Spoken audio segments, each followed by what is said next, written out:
Hello जी, नमस्ते। कैसे हैं आप? आज हम बात करेंगे आपके करियर के बारे में। और करियर के बारे में बात करने का मतलब ये नहीं है कि हम अधिकांश लोगों की तरह केवल आपके दशम भाव के बारे में बात करें, क्योंकि आपका दशम भाव या आपका शनि आपको ये बता सकता है कि आपको क्या काम करना है। जैसे कि दशम भाव या शनि आपको ये बता दे कि आपको डॉक्टर बनना है, बट क्या दुनिया का हर डॉक्टर एक सफल डॉक्टर है, एक सक्सेसफुल डॉक्टर है? नहीं। अगर आपको आपका चार्ट बताता है कि आपको एक आईटी सॉफ्टवेयर इंजीनियर बनना है, आपको साइबर सिक्योरिटी में काम करना है, तो क्या दुनिया का हर वो व्यक्ति जो आईटी या साइबर सिक्योरिटी में काम करता है वो एक सफल व्यक्ति है? नहीं है। आपकी कुंडली ने ये तो बता दिया कि आपको क्या करना है, और मैं आपके लिए मान लीजिए ये कहता हूँ कि 35 साल की उम्र में आपको जो है वो डॉक्टर होना चाहिए था, आप तो गलत प्रोफेशन में आ गए। तो ये बात थोड़ी ठीक नहीं होगी। आप मुझसे कहेंगे कि अब इसको बेहतर कैसे किया जाए, चीज़ों को बेहतर कैसे किया जाए, जिस भी सेक्टर में मैं हूँ ना उसमें ही चीज़ें बेहतर कैसे होंगी। और इन सब चीज़ों का, आपके हर क्वेश्चन का करियर के बारे में आंसर छुपा है आपकी D10 चार्ट में, दशमांश कुंडली में, जो कि कुछ ऐसे दिखाई देती है। जी हाँ, आप अपनी लगन कुंडली और दशमांश कुंडली में फ़र्क ही नहीं कर सकते, बिकॉज दोनों ही एक तरह की दिखाई देती हैं। अब आपके मन में ये सवाल आना चाहिए कि दो चार्ट आपके पास क्यों है मेरे? आपके पास मेरा लगन कुंडली भी है, दशमांश भी है, तो दो अलग अलग चार्ट आपके पास क्यों हैं? और उसके पीछे का आंसर सिंपल है। आपकी जो लगन कुंडली है वो एक संभावना दिखाती है, एक पॉसिबिलिटी दिखाती है। वो पॉसिबिलिटी रियलिटी में कन्वर्ट हो भी सकती है और नहीं भी हो सकती। आपको उस चीज़ के लिए फिर स्पेसिफिक वर्ग कुंडली या फिर दशमांश, नवमांश, इस तरह की कुंडलियाँ देखनी होंगी, क्योंकि आपका जो D1 चार्ट है वो केवल और केवल एक बीज की तरह है। वो बीज किस तरह का पेड़ बनेगा, कैसे वो कन्वर्ट होगा, किस तरह उसे कन्वर्ट करना है, ये सब आंसर्स आपके D10 चार्ट में है। आप सोच के देखिएगा कि एक एस्ट्रोलॉजर है जो केवल आपके D10 चार्ट को देखता है, जिसमें 12 भाव हैं, प्लैनेट्स भी हैं, और बहुत सारे कॉम्बिनेशंस बन सकते हैं। और दूसरा एस्ट्रोलॉजर है जो केवल आपके 10th हाउस को देखता है।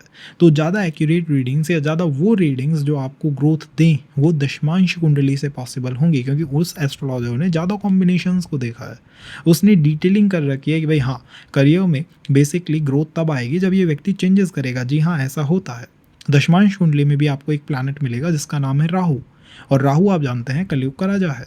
दशमांश कुंडली बात करती है आपके प्रोफेशन के बारे में। अगर मैं देखूं किसी डॉक्टर के चार्ट में कि राहु उसका तीसरे भाव में बैठा है और वो मुझसे कहे कि मैं एक सफल डॉक्टर नहीं हूँ, मैं सक्सेसफुल फील नहीं करता, तो शायद मेरा पहला सजेशन होगा कि आप अपने काम करने की जगह में, आप अपने प्रैक्टिस करने की जगह को बदलते रहिए, उसमें चेंजेस लाते रहिए। एक जगह लंबे समय तक स्टिक होके काम मत करिए, क्योंकि आपका वहाँ पर रुकना, आपका वहाँ पे बैठे रहना ही आपकी ग्रोथ को डाउनफॉल में कन्वर्ट कर रहा है, क्योंकि तीसरा भाव इज़ ऑल अबाउट चेंजेस। तो आप अपने करियर में, आपने ये तो देख लिया कि मेरा करियर कैसा होना चाहिए, बट करियर के भी बहुत सारे डायमेंशंस हैं, बहुत सारे आयाम हैं कि मैं उस करियर को ऑपरेट कैसे करूं। जैसे डॉक्टर का एग्जांपल, तीसरे भाव में बदलाव करना चाहिए। अष्टम भाव में हो तो मैं कहूँगा आपको रिसर्च करनी चाहिए। जैसे एक चीज़ के बारे में मैं बहुत ज़्यादा स्पेशलिटीज़ मेरे पास हैं, अगर वहीं ये 6th हाउस में है तो मेरा लिमिटेड आंसर रहेगा कि बिजनेस छोड़ो, जॉब की तरह अपने वर्क को, अपने प्रोफेशन को ऑप्ट करो। अगर आपका खुद का भी क्लिनिक है तो भी आप उसमें ऐसे वर्क करिए जैसे एक एम्प्लॉय काम करता है। और वहीं अगर ये सप्तम भाव में है दशमांश कुंडली के, तो मेरा कॉल क्या होगा? वो होगा कि आप इसमें बिजनेस कर सकते हैं, सेल्फ प्रैक्टिस कर सकते हैं, खुद का क्लिनिक खोल सकते हैं। तो एक ही डॉक्टर के लिए कभी वो क्लिनिक था, कभी वो जॉब थी, कभी वो रिसर्च थी, कभी वो changes in practice, changes in places था। तो ये 4 अलग-अलग रीडिंग्स कैसे आई? क्योंकि हमने 4 अलग-अलग कॉम्बिनेशंस राहु के देखे हैं दशमांश कुंडली में, और आपके लिए वो हो सकता है। आप अगर आईटी में हैं, सॉफ्टवेयर डिज़ाइनिंग में हैं, साइबर सिक्योरिटी में हैं, तो सोच के देखिएगा आपके लिए कितनी कॉम्बिनेशंस हो सकती हैं। ऐसे एक ही जगह नहीं रह के अलग-अलग जगह काम करना है। मैं इस काम को एज़ अ बिज़नेस करता हूँ, एज़ अ साइड हसल करता हूँ, मेरा ये टैलेंट है, नहीं है। ये जितने भी आंसर हैं, मतलब आपके मन में जो भी क्वेश्चंस बन सकते हैं, उनका पॉसिबल आंसर आपको मिलेगा आपके दशमांश से। आपके दशमांश का 7th house makes you a businessman. एक सफल बिजनेसमैन आपको बनाता है। शायद आप अगर किसी एस्ट्रोलॉजर से पूछें तो वो 1 से 2 मिनट लेगा और आपको ये बता देगा कि आपका बिजनेस किस तरह का होगा, केवल D10 के 7th हाउस को देख के। अगर आप थोड़ा समय देते हैं और ये जानना चाहते हैं कि क्या ये बिज़नेस मेरा साइड हसल जैसा है, कि मैं जॉब प्लस बिज़नेस कर रहा हूँ, या मेरा टैलेंट जैसा है, तो एक अलग भाव है दशमांश का, जिसको देख के इसको प्रिडिक्ट किया जा सकता है। तो हर चीज़ का जो प्रिडिक्शन है करियर में, चाहे वो ग्रोथ हो, चाहे वो स्टेटस हो, चाहे वो क्या चेंजेस करने हैं, क्या अप्रोच रखनी है, कैसे बदलाव करने हैं, क्या करूँ क्या ना करूँ, आपको आपके दशमांश से मिलेंगे। इसीलिए दशमांश को केवल आप एक चार्ट नहीं कहेंगे, इसे आप आत्मा कहेंगे आपकी कुंडली की, क्योंकि career is better, things are better. आपका काम सही है, बहुत चीज़ें सही हैं और इसीलिए इसको षड वर्ग में शामिल किया गया है।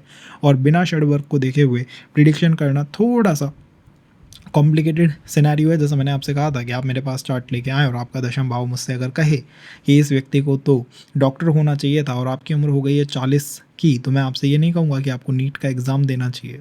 मैं आपसे ये कहूँगा कि ठीक है, आप जिस भी काम में हैं ना, आप अपने दशमांश के राहु को इस तरह यूटिलाइज़ कीजिए कि आपको उसी काम में ग्रोथ, नेम, फेम मिल जाए, क्योंकि दशमांश का राहु आपको नेम, फेम देगा करियर के अंदर। तो अब हमने दशमांश को समझा, करियर को समझा, अब हम समझते हैं हर भाव को, कि दशमांश का हर भाव जो है ना, वो कुछ स्पेशल आपके बारे में बताता है, वो आपके बारे में कुछ स्पेशल कहना चाहता है, उसके वर्क करने का, ऑपरेट करने का तरीका थोड़ा अलग है।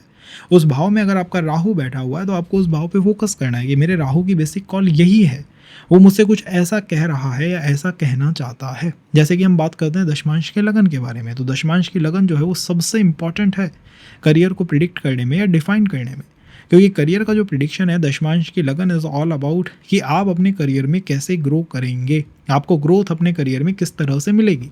ये आपके D9 की लगन के अंदर है, उसमें निहित है। चाहे वो कोई डॉक्टर हो या वो कोई IT में काम करने वाला हो, कोई इंजीनियर हो, कोई भी आपका प्रोफेशन हो, आपको ग्रोथ कैसे मिलेगी, it is return in the D10 लगना। मैंने एक चार्ट में देखा D10 की लगन is mean, the person was very selfish, he was always thinking कि भाई मैं खुद की ग्रोथ, खुद को पहले रखना, खुद को आगे रखना। और जब भी वो खुद को आगे रखता था उसका प्रमोशन नहीं होता था। उनसे जस्ट कि भाई ठीक है, मैं अपने आप को पीछे रखता हूँ, अपने आप को प्रमोट नहीं करूँगा, सेल्फ के बारे में बहुत बात नहीं करूँगा, एंड बूम, उसका लक चमक जाता है। क्यों चमक जाता है? क्योंकि D9 की लगन में ही मीन है और मीन में राहु की इन्वॉल्वमेंट है, राहु वहाँ बैठे हुए हैं। तो D9 की लगन आपको ये बताती है कि आपको ग्रोथ किस तरह से मिलेगी, ग्रोथ के लिए आपको क्या क्या करना पड़ेगा। क्या वो ग्रोथ सामान्य तरीके से आएगी, कुछ जैक जुगाड़ लगा के आएगी, कुछ आपको रिश्वत देनी होगी, मतलब कुछ लोगों का सपोर्ट लेना होगा, कैसे वो मिलने वाली है, आपकी कार्यशैली कैसी है, आपका नेतृत्व कैसा है, आप चीज़ों को कठिन परिस्थितियों में कैसे डील करते हैं, ये सब आपके D10 की लगन से पता लगता है। उसका मजबूत होना, उसमें अच्छे प्लैनेट्स का होना चीज़ों को बहुत बेहतर बनाएगा, और उसके अंदर जितने मैलेफिक प्लैनेट है चीज़ों को वो डिफ़िकल्ट करेंगे। अब आप मुझसे कहेंगे कि ठीक है, वहाँ तो राहु बैठा हुआ है, तो क्या मेरे लिए ग्रोथ मुश्किल होगी या मुश्किल साबित होगी? नहीं, मेरा आपसे कहना होगा कि आपको जो ग्रोथ है ना, उसकी अप्रोच हमेशा राहु से डिफाइंड होगी। तो राहु जब किसी चीज़ में अप्रोच बनाते हैं या किसी चीज़ के अंदर आते हैं, तो आप सबसे पहले बात करते हैं कि भैया हाँ, थोड़ा जैक जुगाड़ लगाना पड़ सकता है, थोड़ा लोगों से सपोर्ट लेना पड़ सकता है, टेक्निकल होके टेक्नोलॉजी के माध्यम से सफलता आसानी से मिल सकती है, और कहीं ना कहीं आप साइड हसल्स को अगर प्रमोट करते हैं, मल्टी स्किल्स को, मल्टीपल करियर्स को प्रमोट करते हैं, तो आपको सफलता बहुत तेज़ी से मिल सकती है। क्योंकि D10 की लगन जो है वो आपको यही बात बताती है। D10 की लगन इज़ कि आप कैसे सफल होंगे। वहाँ पे जो राशि बैठी है उसका भी इफेक्ट है। अगर वहाँ पे सिंह राशि है तो सिंह राशि is all about your ego. Rahu वहाँ पे बैठा हुआ है, इसका मतलब है कि आपको लीडरशिप रोल में आना होगा। अगर वहीं पे मान लीजिए वृषभ राशि है, 2 नंबर लिखा हुआ है, राहु वहाँ पे बैठे हुए हैं, तो राहु वहाँ इंडिकेट क्या करेंगे? राहु वहाँ इंडिकेट करेंगे फाइनेंशियल एंड फैमिली सपोर्ट। अगर आप मुझसे कहें कि मेरे ऑफिस में मैं एक ऐसा पर्सन हूँ जो कि पूरे एनवायरनमेंट को बिल्कुल फ्रेंडली एनवायरनमेंट, फैमिली एनवायरनमेंट बना के रखता हूँ, you gonna be successful in your office, in your job, and gonna have that soul satisfaction. और अगर वही चीज़ आप में नहीं है कि भैया मेरे ऑफिस में एनवायरनमेंट बेकार है और मैं खुद ही उसको और बेकार बना देता हूँ, तो शायद वो नहीं हो पाए। तो आपको प्लैनेट देखना है, अभी we are focusing on planet. तो राहु अगर लगन में है तो राहु के माध्यम से, जैसे ऑनलाइन मीडियम से हो सकता है, साइड हसल से होता है, मल्टीपल स्किल से हो सकता है, मल्टीपल स्किल्स के साथ साथ थोड़ा जैक जुगाड़ से हो सकता है, बिकॉज राहु इन सब चीज़ों में बिलीव करते हैं। तो राहु जैसे मीडियम से सफलता यहाँ पे आ पाना बहुत पॉसिबल है। और राहु के अंदर बेसिकली मल्टीपल स्किल्स के साथ साथ जॉब, बिजनेस सबको एक साथ हैंडल करने की क्षमता भी होती है। स्किल्स का प्लैनेट है, और कहीं ना कहीं ये आपको जो है वो ग्रोथ कहाँ से और देता है? ये आपको ग्रोथ देता है फ्रॉम द यू से from your attitude, your behaviour, और उसमें जितना लीडरशिप का टच होगा उतनी ग्रोथ के चांसेस बनेंगे। और अगर यहीं राहु मान लीजिए सिंह में है या सूर्य के साथ है, उसने पितृदोष लगा रखा है लगन में, तो दिक्कत क्या होगी? लोग मुझे ट्रस्ट ही नहीं करते हैं। मतलब ऑफिस में देन यू कैन फील कि मैं बस काम करता रहता हूँ, बट जब लोगों के ट्रस्ट करने की बात आती है तो there trust is never on my side, वो मेरे साइड पे होता ही नहीं है। तो एक ही राहु ने चीज़ों को इधर भी कर दिया और उधर भी कर दिया, depending on how it is behaving in that zodiac and the planet किसके साथ वो बैठा हुआ है। अगर वही सेकंड हाउस में हो तो सेकंड हाउस जो है D10 का वो आपकी जॉब की सस्टेनेबिलिटी के बारे में भी बात करता है कि जॉब कितने समय तक चलेगी। एंड दूसरा second house of D10 chart आपके साइड हसल्स या साइड इनकम के बारे में भी बात करता है। तो जब भी राहु सेकंड हाउस में हो और कोई व्यक्ति मुझसे आगे कहे कि मैं डॉक्टर हूँ बट मैं सफल नहीं फील करता हूँ, तो उसके पीछे का रीज़न ये हो सकता है कि आप बस एक ही जॉब से इनकम कर रहे हैं, एक ही जगह प्रैक्टिस कर रहे हैं और शायद यही बेकार बात है। आपको अपनी ही जगह जहाँ आप प्रैक्टिस करते हैं वहीं पे अपनी मेडिकल शॉप रखनी चाहिए, वहीं पे अपनी कैंटीन रखनी चाहिए, मतलब मल्टीपल सोर्स ऑफ इनकम एक ही जगह से बनानी चाहिए। This is how you gonna feel satisfied and successful in your profession. Rahu कई बार आप देखेंगे कि किसी के सेकंड हाउस में अगर है, मतलब फेमस चार्ट्स के अंदर राहु आपको second house of D10 chart मिलेगा, क्योंकि ऐसे लोग क्या होता है, ये सेल्फिश नहीं होता है, लेकिन ये एक ही जगह से एक ही सोर्स ऑफ इनकम से मल्टीपल इनकम चैनल या इनकम सोर्स बनाते हैं।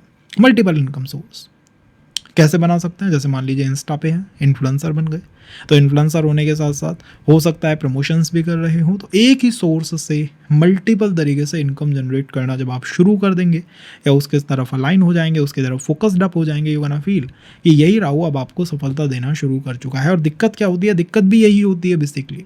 Rahu in the second house of Dashamsha, आप जॉब में तब सेटिस्फाइड फील ही नहीं करोगे जब आपको ऐसा महसूस होगा कि आप एक काम से एक ही तरह से इनकम जनरेट कर पा रहे हो। जैसे कि मान लीजिए मैं किसी गवर्नमेंट एम्प्लॉय के चार्ट में देखता हूँ कि राहु सेकंड हाउस में है, ठीक है, और अगर वो सेटिस्फाइड है तो इसका अर्थ है कि हो सकता है कि वो अंडर द टेबल भी कुछ कर रहा हो, वो इसके साथ साथ कुछ और तरीके से भी जनरेट कर रहा हो, मतलब जनरेशन के तरीके अलग अलग होंगे उसके पास, तभी वो सेटिस्फाइड फील करेगा। अगर वो नहीं है तो it means there is a possibility he is not feeling that satisfied in his profession and not having that growth in his profession। तो उसकी वो कॉल है बेसिकली।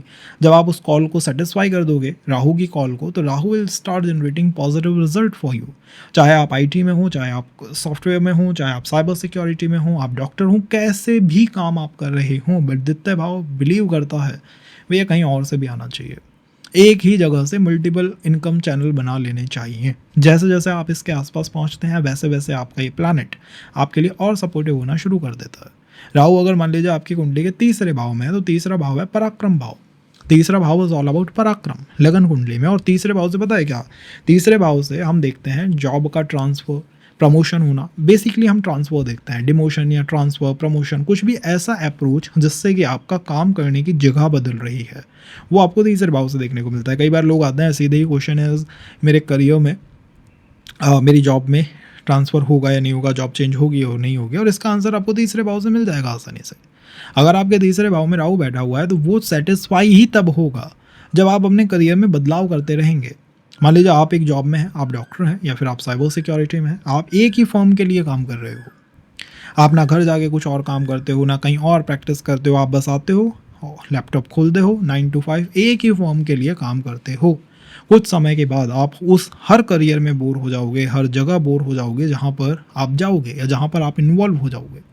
चाहे आप डॉक्टरी में चले जाइए, चाहे आप फाइनेंस में चले जाइए, तीसरे भाव में बैठा हुआ राहु बदलाव चाहता है। ये इनकम सोर्स नहीं चाहता, इनकम सोर्स तो चाहे एक ही रहे, लेकिन ये चाहता है कि मैं मल्टीपल जगह जाके काम करूँ, चेंजेस होते रहें मेरे डेस्क पे, मेरे जॉब में, मेरे वर्क फ्रंट पे चेंजेस आते रहें, बदलाव होते रहें, ये वो चाहता है। जिस तरह की राशि है उसका भी सपोर्ट मिलेगा। मान लीजिए यहीं पर राहु एक्सॉल्टेड वीनस के साथ है तीसरे भाव में दशमांश कुंडली में, तो मेरा सजेशन ये होगा या मेरा कहना ये होगा कि क्योंकि आपका वीनस एक्सॉल्टेड है, इस वजह से बहुत हद तक आपको रिलीफ मिला हुआ है, बट स्टिल आपके राहु की कॉल है कि आप कुछ बदलाव करें अपने ऑफिस में, अपने डेस्क पे, एटलीस्ट अपनी डेस्क को तो बदलें। जहाँ आप काम करते हैं उस जगह में तो कुछ चेंजेस करें, उसमें तो कुछ बदलाव करें, तब आपके लिए ग्रोथ की विंडोज़ बहुत आसानी से ओपन अप हो जाएंगे। और आप मुझसे पलट के कहते हैं ठीक है भाई मैंने आपकी बात सुन ली, लेकिन मैं शायद वो बदलाव ना कर पाऊँ, तो यह आपको within some time feel करा देगा कि आप बोर हो रहे हैं, आप लॉस्ट हो रहे हैं, या फिर आप इस काम को लंबे समय नहीं कंटिन्यू कर पाएंगे, जो कि अनसक्सेसफुल होने वाली कॉल होती है ना, कि मैं इस काम में सोल मेरी सेटिस्फाइड फील ही नहीं कर रही, मैं ग्रोथ फील नहीं कर रहा। Growth is not a measurable term कि आप उसको मेज़र कर लें, आप उसको देख लें कि हाँ इतनी होनी चाहिए, उतनी होनी चाहिए, नहीं। वो अंदर से फील होती है कि हाँ I am feeling satisfied, I am feeling कि ग्रोथ मेरी तरफ है, और वो तभी पॉसिबल है जब तीसरे भाव में बैठे हुए राहु में आप कुछ चेंजेस करते रहें। वैसे अगर यहाँ पे राहु मान लीजिए सूर्य के साथ है, पितृ दोष में है, कुछ भी एफ्लिक्शन है राहु का तीसरे भाव में, तो जनरली क्या होता है, जनरली दिक्कत यह आती है कि व्यक्ति जो है वो बार-बार जो चेंजेस आ रहे हैं ना ऑफ़िस से, इनसे ही परेशान हो जाता है। मतलब गवर्नमेंट एम्प्लॉयी के तीसरे भाव में राहु हो और उसको जॉब में चेंजेस नहीं आ रहे हो, तो उस वजह से वो बहुत परेशान रहेगा, बहुत डिस्टर्ब रहेगा। क्योंकि गवर्नमेंट जॉब में चेंजेस कम होते हैं, स्टेबिलिटी अधिक होती है। इसीलिए तीसरे भाव में बैठा हुआ राहु दशमांश कुंडली में सफलता तब आपकी तरफ ज़्यादा लेके आएगा जब आप उस चेंज को या उस बदलाव को अपने जीवन में होता हुआ देख रहे हैं। अगर आपको दिखाई देता है कि सब कुछ है, मेरे ऑफिस में स्टेबिलिटी है and all things are there, but changes is missing है, चाहे वो जॉब में चेंज हो, चाहे वो डेस्क चेंज हो, चाहे वो प्लेस चेंज हो, कुछ चेंज तीसरे भाव में होना चाहिए। और बेसिकली आप तीसरे भाव में बैठे प्लैनेट की दशा या अंतर्दशा में अपने ऑफिस में भी बदलाव देखेंगे। Promotion, demotion, job transfer, job change, desk change, ये सारी चीज़ें होते हुए देखेंगे जब भी इस तीसरे भाव का टाइम ऑपरेट करता है दशमांश में। अब राहु को हम जानते हैं कलयुग का राजा है, दशमांश में अगर वो तीसरे भाव में बैठा है तो उसकी बेसिक कॉल है कि आप अपने ऑफिस में बदलाव कीजिए, अपने काम के क्षेत्र में बदलाव कीजिए। चाहे इनकम सोर्स मत जनरेट कीजिए, दूसरा जो सेकंड हाउस में वो कह रहा था, लेकिन यहाँ वो बदलाव की कॉल को बनाता है। अगर यही फोर्थ हाउस में हो तो fourth house is all about the comfort. जो आपको कंफर्ट मिला हुआ है ना अपने ऑफिस में, अपने सहचरों के साथ, अपने लोगों के साथ, वो यहाँ फोर्थ हाउस से आता है। राहु आपका फोर्थ हाउस में हो दशमांश कुंडली में और आप मुझसे कहें कि मैं अपने ऑफिस में कंफर्टेबल फील नहीं करता, एक सेंस ऑफ कंफर्ट, एक सेंस ऑफ सेटिस्फैक्शन मैं फील नहीं करता, एक सेंस ऑफ फ्रेंडशिप या फ्रेंडली बिहेवियर में वहाँ महसूस नहीं करता हूँ, तो शायद मेरा मानना होगा कि चीज़ें बेहतर नहीं हो रही हैं। आप इस पॉइंट पे या फिर अगले पॉइंट पे या कुछ दिन बाद यही पॉइंट लेके आएंगे कि भाई अब मैं अपने करियर में दुखी हो चुका हूँ, अनसेटिस्फाइड फील कर रहा हूँ, अनसक्सेसफुल फील कर रहा हूँ। अब ये किसी डॉक्टर के लिए भी हो सकता है। राहु उसका फोर्थ हाउस में है दशमांश में, और वो ये महसूस करता है कि मैं अपने कार्य क्षेत्र में सुखी नहीं हूँ। मेरा जो एनवायरनमेंट है ना, वर्क एनवायरनमेंट, वही बेहतर नहीं है। मेरी अपने बगल वाले डॉक्टर से नहीं बनती है, बगल वाले नर्स से नहीं बनती है, कोई साइबर सिक्योरिटी में वो मुझसे गए मेरे अपने बगल वाले बंदे से नहीं बनती है। मैं वहाँ दुखी हो चुका हूँ, मेरा वहाँ मन नहीं लगता, दिल नहीं लगता। और आप उससे ये कहें कि आप अपना जॉब डोमेन बदल लो, डॉक्टर से इंजीनियर बन जाओ, इंजीनियर से पायलट बन जाओ, बट वो समस्या नहीं बदले। पायलट बनने के बाद भी उसका बगल वाला पायलट है, उससे नहीं बन रही है उसकी। मतलब जब तक वो सेटिस्फेक्शन नहीं आएगा, जब तक राहु सेटिस्फेक्शन को फील नहीं करेगा, आप भी अपने करियर में ग्रोथ को फील नहीं करेंगे। चाहे वो कितना भी ग्रोथ आपको हो जाए, कितना भी पैसा आपके पास आ जाए, बट स्टिल आपका मन आपसे कहेगा कि नहीं भाई, तुम्हारी ग्रोथ हो ही नहीं रही है, तुम अटक गए हो, तुम लैग कर रहे हो, तुम उस तरह से ग्रो नहीं कर पा रहे जिस तरह से लोग ग्रो करते हैं। और आपको समय बाद हो सकता है उस काम से दूर हो जाए। This is what Rahu do when it sits in the fourth house in the D10 chart, दशांश कुंडली। बेसिकली वो स्टॉप कर देता है आपको, एक तरह से डिसकनेक्ट कर देता है अपने एनवायरनमेंट से, उस इमोशनल एनवायरनमेंट से ऑफिस के। और राहु वही फोर्थ हाउस में है, और कोई व्यक्ति मान लीजिए वर्क फ्रॉम होम कर रहा है, बिजनेस कर रहा है, तो वो जल्दी सफल हो जाएगा, जल्दी सक्सेसफुल हो जाएगा। This is the power of fourth house of D10 chart, कि वो आपके बिजनेस, आपके कंफर्ट के बारे में बात करता है। कई बार तो मैं D10 फोर्थ हाउस राहु, मैं जनरली ये देखता हूँ कि व्यक्ति वर्क फ्रॉम होम कर रहा है, घर से काम कर रहा है, वो घर का एनवायरनमेंट ही उसके वर्क का एनवायरनमेंट बना हुआ है, and he is feeling very satisfied, successful in his profession. And reverse the approach, चीज़ें बदल सकती हैं, डिफिकल्ट हो सकती हैं। This is what Rahu do in the fourth house of the chart. दशमांश का पंचम भाव, वेल देखिए, करियर की वास्तविक शुरुआत अक्सर D10 के फिफ्थ हाउस से ही होती है। क्योंकि पंचम भाव क्या है, पंचम भाव आपको क्रिएटिविटी के साथ जोड़ता है, पंचम भाव आपको जोड़ता है अपनी स्किल्स के साथ, और पंचम भाव में बैठा हुआ राहु भी इंडिकेट करता है कि आपकी जो अप्राकृतिक या फिर प्राकृतिक प्रतिभा, मैं कहूँगा कि अननेचुरल और natural talent, what ever you can call it, but Rahu in the fifth house of D10 is a unique factor, unique planetary placement, बहुत अच्छी अलग प्लानिटरी प्लेसमेंट ये मुझे लगती है। कारण क्या है, कारण है कि राहु कलयुग का भी राजा है, और कलयुग में स्किल्स की डिमांड बहुत ज़्यादा है। आपको महसूस होगा कि यहाँ पर जिन लोगों के पास स्किल है वो जनरली ज़्यादा जनरेट कर सकते हैं देन द अदर्स, या जिनको बहुत बहुत मेहनत करनी पड़े, स्टडीज़ करनी पड़े एंड ऑल थिंग्स। तो राहु फिफ्थ हाउस में D10 चार्ट में जनरली आपको स्किल्स से इनकम जनरेट करने की स्वतंत्रता देता है। मतलब अगर एजुकेशन काम ना करे, स्टडीज़ काम ना करे, तो भी व्यक्ति की स्किल जो है ना, वो उसी से पूंजी या फिर करियर या इनकम जनरेशन शुरू कर सकता है। ऐसे केस में कई बार ये भी होता है कि व्यक्ति की एजुकेशन डेफिनेटली डिस्टर्ब रही है, एजुकेशन में कुछ ब्रेक रहे हैं, और ये भी होता है कि उसकी एजुकेशन काफ़ी स्किलफुल है, जैसे कि डॉक्टरी में है, जैसे कि मेडिकल प्रोफेशन में है, जैसे कि इंजीनियरिंग प्रोफेशन में है, या फिर फाइनेंस में। मतलब जो टेक्निकल करियर लाइन्स होती हैं ना, वो राहु फिफ्थ हाउस में बैठ के बनाता है। अब कई लोग मुझसे ये कहेंगे कि भाई मैं ट्रेडिंग में हूँ, तो आपने ट्रेडिंग तो इन्वॉल्व ही नहीं करा। आप trading itself is very skillful domain, अपने आप ही बहुत स्किलफुल डोमेन है, बिकॉज वहाँ स्किल भी चाहिए। सेल्फ स्टडी से आपने वो सीखा है और आप अपने इंट्यूशन बेस पे उस काम को कर रहे हैं। तो आप सोच के देखिएगा कि पंचम भाव किस किस तरह से आपको अपनी स्किल से करियर जनरेट करने की या चैनलाइज करने की स्वतंत्रता देगा है। दूसरा, फिफ्थ हाउस में बैठा हुआ राहु D10 चार्ट में दशमांश कुंडली में कई बार आपकी जॉब को इनसिक्योर भी बनाए रखता है। मतलब मैंने जिन लोगों से इनसिक्योरिटीज़ देखी हैं उनके करियर के बारे में, चाहे उनके पास गवर्नमेंट जॉब क्यों ना हो, फिर भी वो क्वेश्चन कि भाई क्या जॉब चली जाएगी, जॉब चली तो नहीं जाएगी ना, स्टेबल तो है ना, चल तो जाएगी ना, ये क्वेश्चंस मैंने ज़्यादातर फिफ्थ हाउस राहु में देखे हैं। ऐसे लोग डरते भी हैं जॉब जाने से, और अच्छी बात ये होती है कि जाने के बाद सेकंड जो मिले आपको, या थर्ड जो मिले, या फोर्थ जो मिले, उसमें ग्रोथ आपको कंटिन्यूस होती हुई दिखाई देगी। तो किसी भी पॉइंट पे वो डाउनफॉल आना है, जनरली आप फिफ्थ हाउस के राहु से नहीं देखेंगे दशमांश कुंडली में। लेकिन हाँ, अगर ये राहु एफ्लिक्ट हो गया, जैसे सूर्य के साथ बैठा है, सूर्य की राशि में बैठा हुआ है, या फिर किसी रेट्रो प्लैनेट के साथ है, तो ऐसी सिचुएशंस बन सकती हैं कि एक जॉब चली जाती है तो दूसरी के मिलने में ही बहुत समय लग जाता है, दूसरे काम को शुरू होने में ही बहुत समय लग जाता है। लेकिन fifth house Rahu makes you the master of your skills. आप सोचिए, मान लीजिए कोई डॉक्टर मेरे पास आता है and he says I got Rahu in the fifth house in दशांश कुंडली, तो मेरा सजेशन क्या होगा या मेरा कहना क्या होगा? मेरा बेसिकली कहना ये होगा कि हाँ, आपके लिए बेहतर ये है कि आप अपनी स्किल्स के ऊपर काम कीजिए। एक स्किल है आपके पास, दूसरा, तीसरा, चौथा, जितनी आपकी स्किल्स बढ़ेंगे उतनी आपकी ग्रोथ के चांसेस बढ़ेंगे। वही अगर मेरे पास कोई साइबर सिक्योरिटी में पर्सन आता है, तो मैं ये नहीं कहूँगा कि तुम्हें 30 या 40 की एज में तुम्हें अपना करियर बदल लेना है। मैं ये कहूँगा कि आपकी ग्रोथ में आपकी स्किल्स की योगदान या फिर जो इन्वॉल्वमेंट है वो बहुत अधिक है। आप जितना स्किलफुल हो जाएंगे, जितना आप स्किल्स पे अपनी काम कर लेंगे, उतना बेहतर आप अपने करियर को या फिर वर्क डोमेन को बनते हुए देखेंगे। ये भी इन्वॉल्वमेंट आपको पंचम भाव से ही आती हुई दिखाई देती है कि that your skills are just parallel to your growth in your profession. हाँ, कई बार जॉब चेंज की जो इनसिक्योरिटी है वो यहाँ पे बनती है। अगर हम सिक्स्थ हाउस की बात करें, तो जो छठा भाव है ना, वो नौकरी और सेवा का वास्तविक भाव है। देखिए, लगन कुंडली के सिक्स्थ हाउस से भी नौकरी या सेवा आती है, लेकिन वहाँ स्टिल कंफ्यूजन होता है कि क्या आप मुझसे सोशल सर्विस के बारे में कह रहे हो या जॉब के बारे में कह रहे हो। लेकिन जब D10 चार्ट की बात आती है, तो यहाँ का sixth house exact to exact आपको जॉब के बारे में बताता है, सर्विस के बारे में बताता है, आपकी नौकरी के बारे में बताता है। अब यही राहु मान लीजिए किसी का सिंह राशि में है, सूर्य के साथ है, फिफ्थ सिक्स्थ हाउस में बैठा हुआ है, तो शायद मेरा उससे कहना हो कि आप सिविल्स को ट्राई करो, यूपीएससी को ट्राई करो, गवर्नमेंट एग्जाम्स को ट्राई करो। क्योंकि आपके लिए जो ग्रोथ है ना, वो बिजनेस या साइड हसल से नहीं, आपके लिए बिजनेस या साइड हसल की जगह वो सीधा सीधा आ रही है आपकी गवर्नमेंट जॉब से, आपकी गवर्नमेंट अप्रोच से। और अगर यहीं पर मान लीजिए बुध की राशि है, तो शायद मेरा सजेशन होगा कि आपको कॉर्पोरेट की तरफ जाना चाहिए।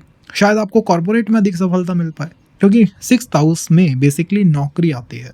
अब तक जहाँ हम करियर में बिजनेस को भी इन्वॉल्व कर रहे थे, साइड हसल्स को, टैलेंट को, सिक्स्थ हाउस में राहु के आने से ये कंफर्म हो गया कि we are talking about job only. अब जॉब सेक्टर वो गवर्नमेंट भी हो सकता है, वो प्राइवेट भी हो सकता है, डिपेंडिंग ऑन की राशि कौन सी आ रही है छठे भाव में। अगर वो कॉर्पोरेट राशि है, जैसे बुध की है, गुरु की है, तो बात थोड़ी अलग होगी। अगर वो सूर्य की राशि है, सिंह है, सूर्य के साथ प्लैनेट है, तो बात कुछ अलग होगी। तो प्लैनेट की पोजीशन से, राशि की पोजीशन से चीज़ें बदलती रहती हैं, बिगड़ती रहती हैं, बनती रहती हैं छठे भाव के अंदर। आपको ये ध्यान रखना है कि sixth house is basically for service, for job. कई कई बार यही पे बैठा हुआ, सिक्स्थ हाउस में बैठा हुआ राहु ही व्यक्ति को सर्विस ही सर्विस नहीं, आपको मतलब जॉब ही जॉब तक लिमिटेड नहीं रखता, या आपको घुमा फिरा के जॉब में ले आता है। मतलब आपको ऐसे भी चार्ट्स देखने को मिल जाएंगे जहाँ पर सिक्स्थ हाउस में राहु है और पर्सन कोई क्रिकेटर है, बट वो क्रिकेट भी प्ले जो है वो इंडिविजुअल नहीं कर रहा है, एज अ पर्सन नहीं कर रहा है, वो किसी की टीम के लिए कर रहा है, किसी का एम्प्लॉय है, डायरेक्टली इनडायरेक्टली किसी की सर्विस में है, किसी की सेवा में है, और यही उसकी ग्रोथ का रीज़न है। अगर वो इंडिविजुअल खेलना, मान लीजिए क्रिकेटर के अंदर भी होता है, क्रिकेट गेम के अंदर भी आपको लगेगा नहीं यार इनका टैलेंट है इस वजह से सफल है। सोच के देखो कि अगर वो इंडिविजुअल खेल रहा होता और किसी के लिए जॉब के रूप में खेल रहा होता, तो दोनों में कितना फ़र्क आ जाता है, कितना चेंज हो जाता है। एज अ डॉक्टर आप इंडिविजुअल प्रैक्टिस कर रहे हो और जॉब में कर रहे हो, कितना फ़र्क आ गया। इंडिविजुअल के लिए सेवंथ हाउस, जॉब के लिए सिक्स्थ हाउस। अगर हम बात करते हैं बिजनेस की, आप मान लीजिए मेरे पास अपना चार्ट लाए एंड यू बी लाइक मुझे बिजनेस के बारे में बताओ and don't take too much time, तो D10 का सेवंथ हाउस एग्जैक्ट आंसर देगा आपके बिजनेस के बारे में। अब D10 के सेवंथ हाउस में जिस तरह के प्लैनेट बैठे हैं, जिस तरह की राशि आ रही है, कुछ नंबर तो लिखा होगा ना, अपना ही चार्ट खोलो, कुछ नंबर तो होगा वहाँ पे 2 होगा, 3 होगा, 5 होगा, 8 होगा, कुछ तो होगा।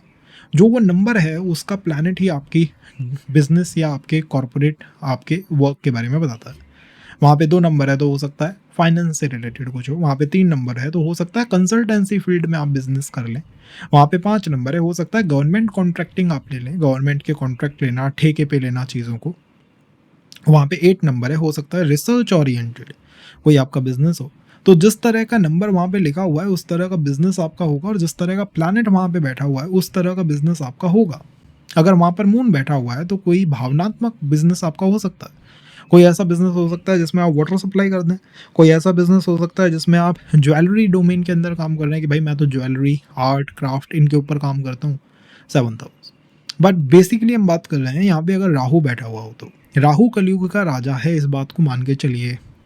वो जहाँ बैठेगा उस भाव से रिलेटेड आप काम करेंगे तो आप लाइफ में ग्रोथ भी फील करोगे, सेटिस्फाइड भी रहोगे और सक्सेसफुल भी बनोगे, लोगों को अट्रैक्ट भी कर पाओगे।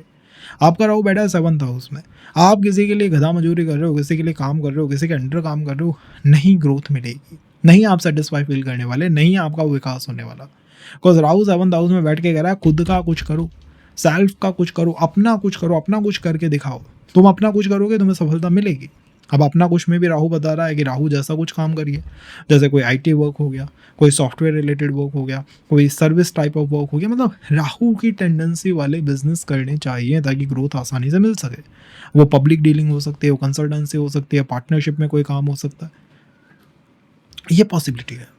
आप देखेंगे कि आप अगर कहीं सर्विस कर रहे हो और खुद की कोई प्रैक्टिस कर रहे हो, आप एज एस्ट्रोलॉजर मान लीजिए एस्ट्रो टॉक पे काम कर रहे हो, खुद की प्रैक्टिस कर रहे हो, राहु आपका 7th में है D10 में, तो आपकी खुद की प्रैक्टिस अधिक सफल होने वाली है क्योंकि उसमें सेंस ऑफ इंडिपेंडेंस है।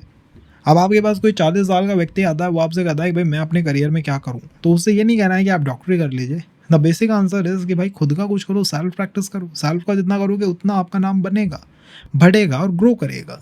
अपना कुछ करने की संभावना 7th के राहु से मिलती है, ये हमने देखा।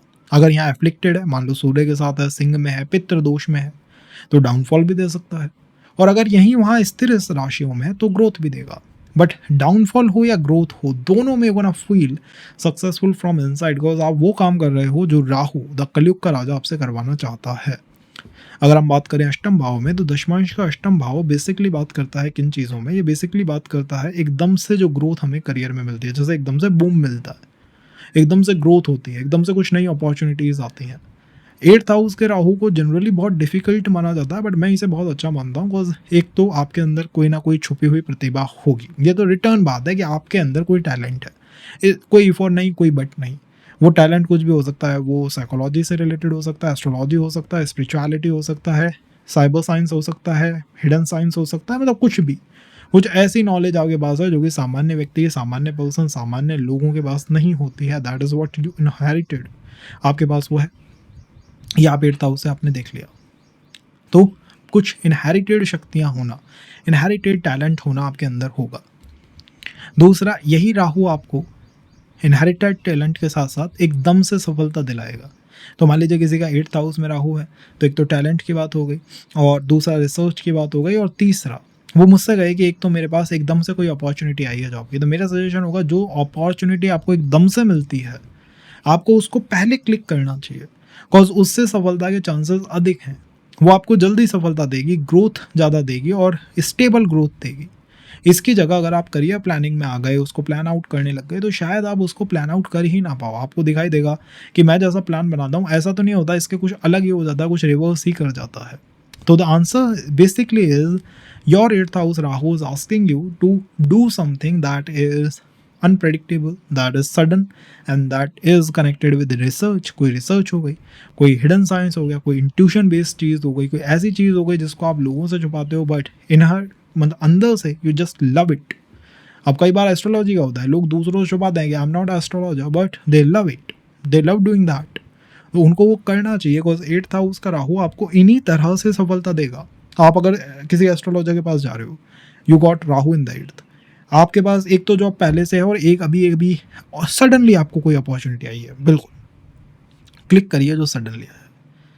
आप बाद में उस चीज़ के बारे में कहेंगे हाँ भाई बहुत अच्छा हुआ। अब राशि प्लैनेट देखना चाहिए, कैसा वो राहु है ये भी देखना चाहिए।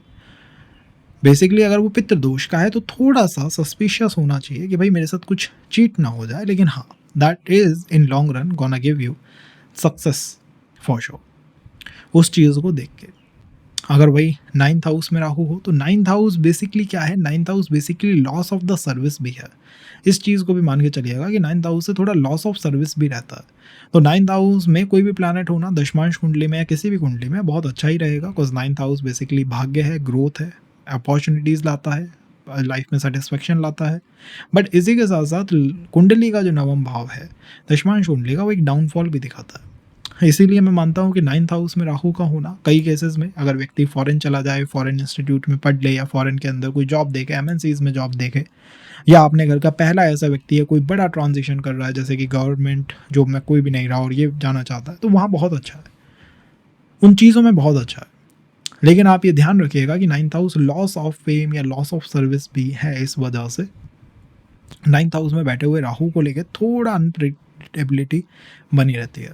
इसमें कई बार क्या होता है, इसमें कई बार ऐसा होता है कि जैसे ही आप बिल्कुल स्टेबल होने वाले हो ना अपने करियर में, जैसे स्टेबिलिटी या जो आपने चाहा है वो प्राप्त होने वाला है, उसी समय कुछ डाउनफॉल आ जाता है। यही एक बेसिकली मैंने प्रॉब्लम या red flag 9th house Rahu का अब तक नोटिस करा है। इससे अधिक कुछ नहीं, क्योंकि 9th हाउस का राहु भी आपको फॉरेन जॉब, विदेश में काम, विदेश के तत्व ये सब दिखा सकता है, दिला सकता है। लेकिन जैसे ही कोई चीज़ आप ओपन कर देते हो ना कि भाई मुझे ये चाहिए, मुझे ये मिल सकता है, या फिर आप 2 लोगों से बात करोगे अपने करियर के बारे में, यार मुझे इस चीज़ की ये पसंद है, मुझे I want this position is in office, जैसे ही आप उसके करीब जाओगे डाउनफॉल दे सकता है, बिकॉज ये लॉस का भाव भी है। इस बात को ध्यान रख के चलिएगा। दशमांश का 10th हाउस वो तो हमें हमेशा लेना होगा, बिकॉज यही तो हम कार्य कर रहे हैं ना। दशमांश से क्या देख रहे हैं, करियर देख रहे हैं, जो कि दशम भाव से आता है। तो यही वह स्थान है जहाँ से आपको पद, प्रतिष्ठा, अधिकार, प्रमोशन, नेतृत्व, सामाजिक सम्मान सब कुछ मिलता है, और उसका आप आकलन भी करते हैं। यहाँ पर किसी भी प्लैनेट का होना बहुत अच्छा है, कुछ ना से कुछ होना बहुत अच्छा है। तो दशम भाव में कोई भी प्लैनेट बैठा हुआ हो बहुत अच्छा काम करेगा। That's what 10th house do, कि अब आप एक अच्छा काम करने वाले हो, बट इन विच मतलब क्या तरीका रहने वाला है। वहाँ पे राहु बैठा हुआ है, आप राहु को इवेलुएट करिए। क्या राहु फ्रेंडली राशियों में जैसे शनि, बुध, शुक्र इनमें है? क्या राहु एनिमी राशि जैसे सूर्य की में तो नहीं है, चंद्रमा की में तो नहीं है? चंद्रमा सूर्य में कुछ ट्रबल्स दे सकता है, सिंह में, कर्क में 5 या 4 नंबर में कुछ ट्रबल दे सकता है। बट इससे भी बड़ी बात यह है कि आप जहाँ पे भी काम करोगे वहाँ पे आप अपनी एक पहचान स्थापित कर लोगे। और अगर आप काम कर रहे हो, करते जा रहे हो, आपने 1 साल दिया, 2 साल दिया, 3 साल दिया, बट फिर भी आपका वहाँ पे नेम या फिर एक पहचान स्थापित नहीं हुई है, आप उस जॉब को छोड़ दीजिए तुरंत और कहीं और ऑप्ट कीजिए। जैसे ही आपकी पहचान स्थापित होती है, चाहे वो किसी छोटी फर्म या छोटी जॉब में ही हो, आपको वहाँ पर स्टेबिलिटी भी मिलेगी और ग्रोथ भी ज़्यादा मिलेगी। बट आप अपने ऑफिस में हैं और आपको कोई जानता ही नहीं है, आपकी वो पहचान ही नहीं है, और आप बस वहाँ काम किए जा रहे हो, और रोज़ आप ऑफिस से आते हो और सोचते हो कि यार मैं अनसक्सेसफुल हूँ, क्या मैंने डॉक्टरी गलत चुन ली, क्या मैंने आईटी गलत चुन ली? नहीं, आप उस पहचान को वहाँ स्टेबल नहीं कर पा रहे। यही सबसे बड़ी प्रॉब्लम है। जैसे ही वहाँ पहचान स्थापित होगी, आप ग्रो कर जाओगे। और अगर आप वहाँ काम कर रहे हो और आपकी पहचान नहीं बन रही है within 6 month, 1 year, it is better कि आप उस जगह को छोड़ें या कुछ ऐसा करें जिससे कि आपकी एक यूनिक पहचान वहाँ पे बने। फोकस इनकम पे मत कीजिए, फोकस ग्रोथ पे मत कीजिए, फोकस कीजिए अपनी पहचान पे, अपने नेम फेम पे। एक बार वो डेवलप हो गया तो आप बहुत सेटिस्फाइड और बहुत ग्रोथ अपने करियर में वैसे ही कर जाओगे। उसके लिए और कुछ चीज़ की आपको आवश्यकता ही नहीं होगी, बस उसी वर्क से, उसी तरह से आप ग्रो कर जाओगे। और अगर यही 11th हाउस में हो, तो 11th हाउस का राहु हमेशा अच्छा माना जाता है। 11th हाउस में तो राहु किसी भी वर्क कुंडली में हो, it is the best position, cause it gives you leadership. बड़ी ऑर्गेनाइजेशन में काम करना, लार्ज ऑर्गेनाइजेशंस में काम करना, इससे होता है। और बेसिकली अगर मैं कहूँ तो 11th हाउस का राहु D10 में, या तो आप वो काम करिए जो आपके मन से आता है, कि मेरी तो हृदय की इच्छा है एस्ट्रोलॉजी करना, डॉक्टर बनना, आईटी में काम करना, गवर्नमेंट जॉब करना, और वही काम में लगे रहो, सफलता आपको मिल जाएगी। और अगर आप फिर भी कंफ्यूज हैं तो नेटवर्किंग, बड़ी ऑर्गेनाइजेशंस के लिए काम करना, एमएनसी कंपनीज के लिए काम करना, ये 2 कॉल लेनी चाहिए। छोटे काम करना, लिमिटेड रहना, इंट्रोवर्ट होके चलना, 11th हाउस या तो आपका राहु है नहीं, और अगर है तो वो एफ्लिक्टेड है, पीड़ित है, या तो वो सूर्य के साथ है, सिंह में है, पितृ दोष में है, मतलब कुछ ना कुछ ट्रबल उसके साथ चल रही है, कुछ ना कुछ प्रॉब्लम वो फेस कर रहा है, इस वजह से वो ग्रोथ नहीं होने दे रहा है यहाँ पर। अगर हम बात करें 12th हाउस की, तो 12th हाउस बेसिकली देखिए बहुत महत्वपूर्ण भी है, लोग इसको अनदेखा भी कर देते हैं। ये व्यय का भाव माना जाता है, लेकिन मैं आपसे कहूँगा कि ये व्यय का भाव नहीं है, ये आपकी आत्मा पिछले जीवन से क्या लेके आई है, सब कुछ 12वें भाव में स्टोर्ड है। Simple to simple I will say that. 12th में राहु का होना मैं लगन से भी ज़्यादा बेहतर मानता हूँ, क्योंकि आपकी आत्मा जन्म जन्म से राहु से कार्य क्षेत्र में कनेक्टेड रही है। जैसे ही आपसे कोई बात करता है स्किल्स के बारे में, इंट्यूशन बेस्ड काम के बारे में, ट्रेडिंग के बारे में, एस्ट्रोलॉजी के बारे में, बिटकॉइन के बारे में, आईटी के बारे में, एमएनसीज के बारे में, आप ज़्यादा कनेक्ट उसके साथ महसूस करेंगे। क्यों? कारण है कि आप इन कामों में रहे हैं involve in not this life, past, previous, किसी में भी। आपकी आत्मा, आप उस काम से बहुत गहरे कनेक्टेड है। कई बार मैं देखता हूँ कि D10 में 12th का बैठा हुआ राहु कई बार लोगों को एस्ट्रोलॉजर बना देता है, कई बार लोगों को साइकोलॉजी में बहुत अच्छा काम करवा देता है। मतलब कहीं पे भी वो आपकी स्किल बेस आपको ग्रोथ दिलवा सकता है। Basically 12th house it means कि ये आपके करियर को डोमिनेट करेगा। तो नेम वाइज मैं प्लैनेट कह सकता हूँ कि Rahu going to dominate your profession this way और दैट वे। आप अपने कार्य क्षेत्र में जितना राहु को इन्वॉल्व करेंगे, जैसे कि बिजनेस करना है ऑनलाइन करिए, ऑफलाइन की जगह जॉब करनी है घर से कर सकते हैं, वर्क फ्रॉम होम कर सकते हैं, उसको प्रेफर कीजिए। इन्वेस्ट करना है तो बिटकॉइन, क्रिप्टो, इनकी तरफ जाइए। जितना राहु की टेंडेंसी आपके ऑफिस में, आपके वर्क प्लेस में इन्वॉल्व रहेंगी, उतनी ही ग्रोथ, उतना ही सेटिस्फैक्शन, उतना ही नेम और फेम आप अपनी तरफ आता हुआ देखेंगे। और जितनी चीज़ें रिवर्स ऑर्डर में रहेंगी, मतलब the work is going on, the career is going on, but Rahu is not there. Ketu है भाई, मैं तो डिटैच हूँ, ऑनलाइन भी नहीं ऑफलाइन काम करता हूँ, लोगों से मिलता ही नहीं हूँ, प्रॉब्लम है यहाँ पे। अब अगर ऐसा व्यक्ति हो मान लीजिए, और वो कोई डॉक्टर हो, ठीक है, वो आपसे कह रहा है भाई मैंने काम भी सही सेलेक्ट कर लिया, जो आपने कहा वो कर लिया, बट फिर भी मैं सफल तो हुई नहीं ना, सेटिस्फाइड तो मैं फील ही नहीं कर रहा। कारण इज सिंपल, कारण इज कि भैया आपका राहु कलयुग का राजा जैसे आपको आपके कार्य क्षेत्र में सफल करना चाहता है ना, आप उस बात को सुन ही नहीं रहे, आप उसकी बातों को नज़रअंदाज करते जा रहे हो। क्योंकि आप उन बातों को नज़रअंदाज कर रहे हो, इस वजह से वो सफलता आपको नहीं दे रहा है। जैसे 12th का राहु आपको पॉलिटिशियंस के चार्ट में दिख जाएगा, या आपको मीडिया पर्सन्स, क्रिकेटर्स, इनके चार्ट में दिख जाएगा, because they are giving importance to Rahu. उनके पास ना कोई एजुकेशन है, ना कोई बैकग्राउंड है educational, but they are powerful because वो राहु को इन्वॉल्व करके बैठे हैं अपने कार्य में, और यहाँ पे हम नहीं। तो कार्य क्षेत्र बदलना नहीं है, जिस कार्य में हम हैं उसी में सफल होना है। ये एक तरीका है जिससे कि हम आसानी से चीज़ों को प्रिडिक्ट कर सकते हैं। अगर आपको ये पसंद आया हो तो let us know, cause D10 chart के बारे में आपको सेशंस बहुत कम मिलेंगे, राहु तो उसमें और भी कम मिलेगा। अगर आप चाहते हैं कि हम और प्लैनेटों को कवर करें ताकि आप फ्री में घर बैठे चीज़ें देख पाएँ, समझ पाएँ, सीख पाएँ और अप्लाई कर पाएँ और अपने जीवन को बदल पाएँ, तो let us know in the comment box. Support करिए हमें, कनेक्ट करिए हमसे और लेट अस